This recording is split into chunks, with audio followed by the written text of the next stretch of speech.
Selamat pagi semuanya. Perkenalkan, nama saya Muhammad Ridwan Effendi, NIM B124 B1D024 10 251.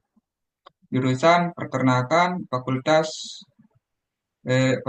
Peternakan Universitas Mataram. Hari ini saya akan membahas tentang teks akademik bahasa Indonesia. Dalam presentasi ini, kami akan memahami akademik, jenis-jenis, ciri-ciri, dan contoh-contoh eh, penerapannya. Pertama, definisi teks akademik. Akademik adalah bentuk karya tulis ilmiah yang dirancang untuk membahas suatu topik permasalahan, tentu dengan cara yang sistematis, objektif, dan berdasarkan fakta. Dalam konteks akademik, teks ini berfungsi sebagai media untuk menyampaikan hasil penelitian, gagasan, atau analisis kepada pembaca, baik di kalangan akademisasi ataupun masyarakat umum. Ciri-ciri dari teks akademik adalah pendekatan yang logis dan terstruktur, di mana penulis harus memparankan informasi secara kentut, kentut sehingga mudah dipahami. Selain itu, teks akademik didukung oleh data, referensi, dan yang valid untuk memastikan kredibilitasnya. Baik, yang kedua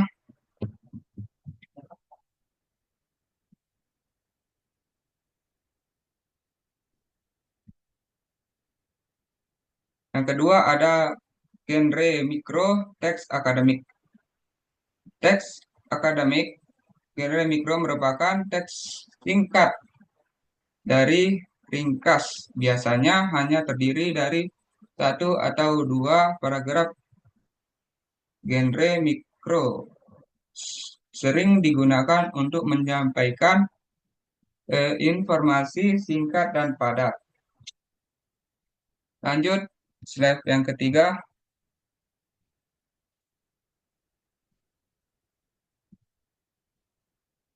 Ciri-ciri genre mikro.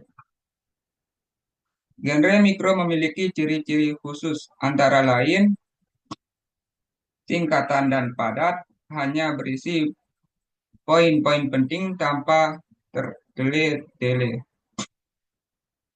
Kedua adalah objektif dan faktual. Terdiri data dan fakta, bukan opini pribadi. Tiga, menggunakan bahasa formal dan baku sesuai dengan bahasa Indonesia. Baik, kita lanjut ke slide yang ketiga.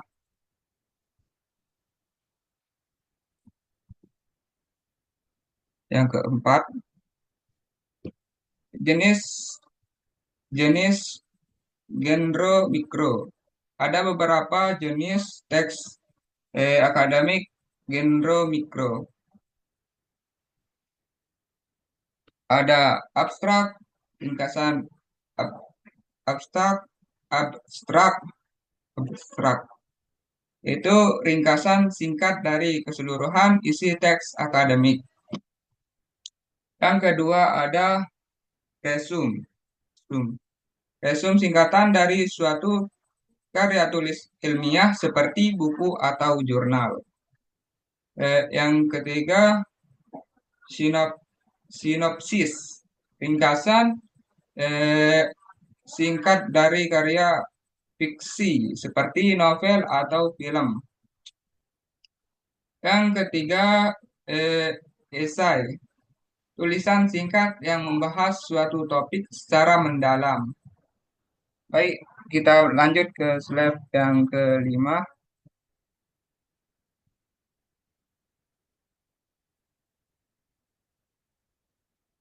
Genre makro teks akademik. Teks akademik genre makro lebih panjang dan kompleks. Biasanya terdiri dari beberapa bab atau bagian. Contohnya adalah skripsi, tesis, apa nih? Disertasi, artikel ilmiah, dan buku ilmiah. Baik, kita lanjut ke slide yang keenam.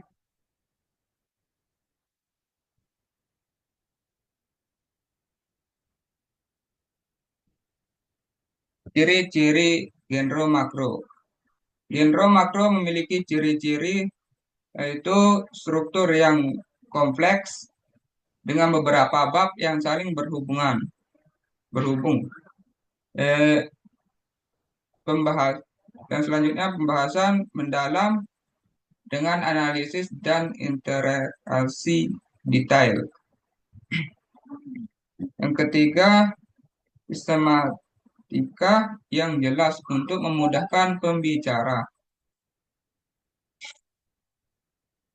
Yang keempat adalah sumber referensi lengkap untuk mendukung argumen dan data.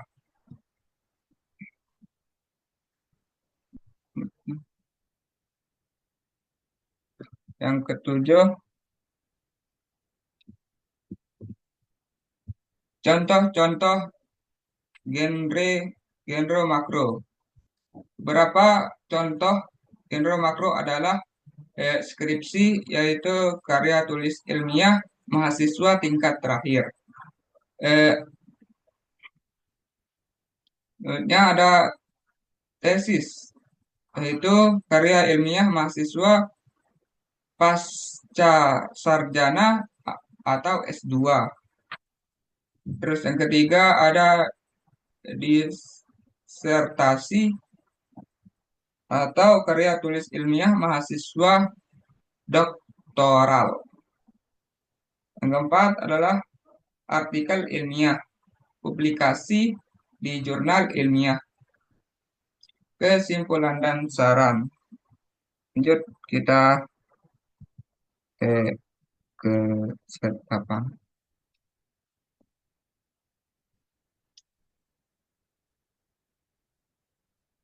Kesimpulan dan saran.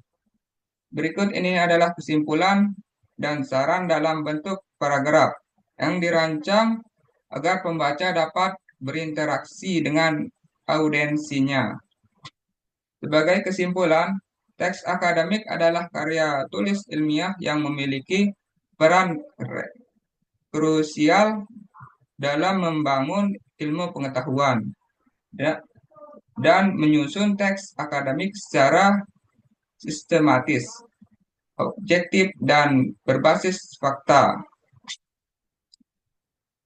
Eh, Kita tidak hanya dapat menyampaikan ide atau hasil penelitian, tetapi juga memberikan kontribusi nyata bagi masyarakat dan dunia akademik.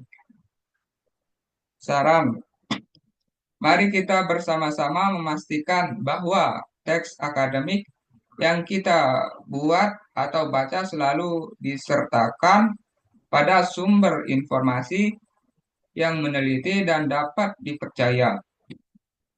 Apakah menurut Anda sumber itu penting? Selain itu, penggunaan bahasa tetap dan sesuai kaidah menjadi aspek penting dalam menjaga profesionalisme teks akademik. Uh, Adakah di sini yang merasa tentang besaran adalah dalam memilih bahasa yang formal tetapi tetap mudah dipahami? Terakhir, struktur teks yang terorganisasi dengan baik sangat membantu menyampaikan pesan secara efektif kepada pembaca. Bagaimana menurut Anda, apakah struktur ini sering menjadi perhatian utama ketika menulis? Demikian ini saja yang bisa saya sampaikan. Assalamualaikum warahmatullahi wabarakatuh.